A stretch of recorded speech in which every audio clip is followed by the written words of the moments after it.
What's up, everybody? Welcome to my channel. Today I'm gonna be working on this 2016. This is a Kia Sorento with a 3.3, and I'm gonna be doing an oil change. All right, guys, the first thing I'm gonna do is I'm gonna remove this plastic right here, and I'm just gonna put it on the side. My filter is gonna be right here, so I'm gonna go ahead and I'm gonna grab the socket. I'll tell you guys the size right now, and I'm gonna go ahead and remove the oil filter housing. I'm gonna be using a 27 to break the oil filter housing loose, and this might be too long, but let's see. I'm using too long of an extension, but it worked. So right here we gotta be careful because it's gonna leak oil. So I'm gonna go ahead and grab a container. I got my container over here, so I'm gonna try not to make a mess. It's not leaking any oil. I guess that's a good thing. So now I'm gonna go ahead and remove my filter. And here it is, guys. So I'm assuming I'm gonna have to reuse this plastic piece right here. So I got my new oil filter, it's right here. So that plastic piece you don't have to replace, it comes with the old filter as well. So I'm just gonna go ahead and install my filter, and there is a hole. There's a hole right there, and you just gotta line it up. And by the way, it's a good idea to apply a little bit of oil on the O-ring. That way it doesn't go in dry and you don't damage the O-ring. So there it is. And I'm gonna go ahead and replace this O-ring as well. So this O-ring goes right here. I'm gonna go ahead and put it on. So here's my new O-ring. This is the old one, and this one's gonna go on the drain plug. So let's go ahead and install this one.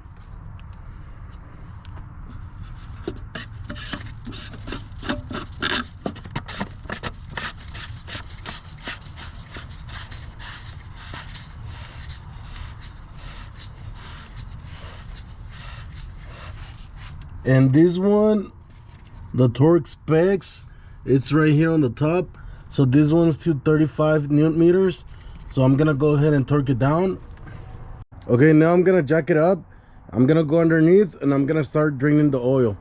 All right, guys, so I just jacked it up from the cross member right underneath the lower control arm. And here's the drain plug right on the back. It should be a 17. So I'm just gonna try to break it loose. I got my oil pan right underneath. I'm just gonna move it for a little bit just so that I can break it loose.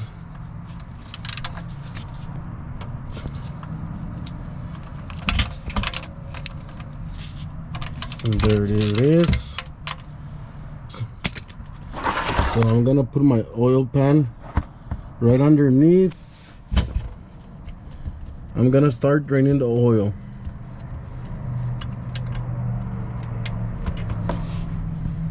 And there it is. So I'm gonna let it drain. Once I'm done, I'm gonna put a new washer on the drain plug, and I'm just gonna put the drain plug back on.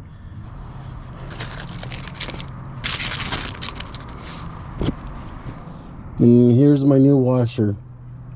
And before I forget, make sure you put a jack stand somewhere where it's safe and it's not gonna damage anything. So I'm almost done draining the oil. I'm gonna replace the washer and put my drain plug back on. All right, guys, so this is the old washer. I got my new one on. I'm gonna go ahead and install it.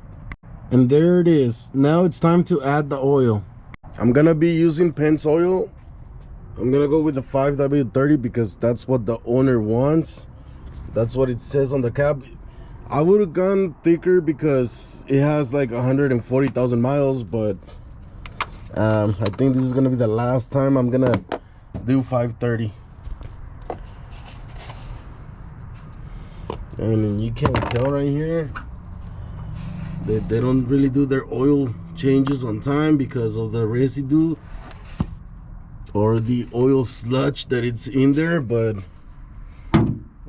we'll see what happens. It's supposed to take like 5.7 quarts of oil. I'm just gonna do all 6. Nothing wrong with having a little bit of extra oil.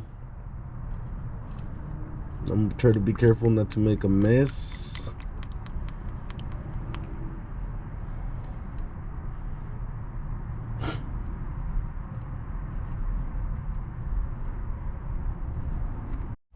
The last quart of oil.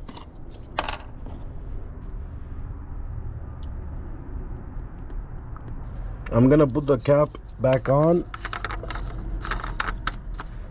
There it is.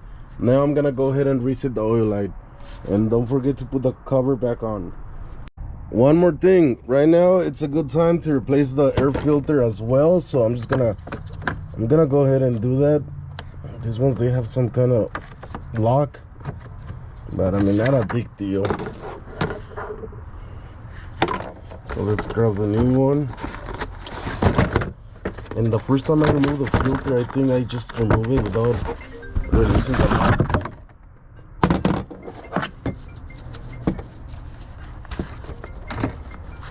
Alright, so I'm gonna go ahead and throw the new one in here, and that's it. Now I'm gonna go ahead and reset the oil. I'm gonna turn the ignition to the on position. I'm not gonna turn the engine on. Alright, I'm gonna go to this button right here, and I'm gonna select the wrench, which I already had it on the wrench, and I'm gonna scroll down, and I'm gonna hold OK to reset it, and there it is. Now I'm gonna turn it on. I'm gonna take it for a test drive. I'm gonna let it cool down for a little bit, and I'm gonna check the oil level, make sure it's where it's supposed to be, and that's it. All right, guys, that's gonna be it for this video. If you guys have any questions, any comments, let me know. Don't forget to subscribe, and I'll see you guys on the next one.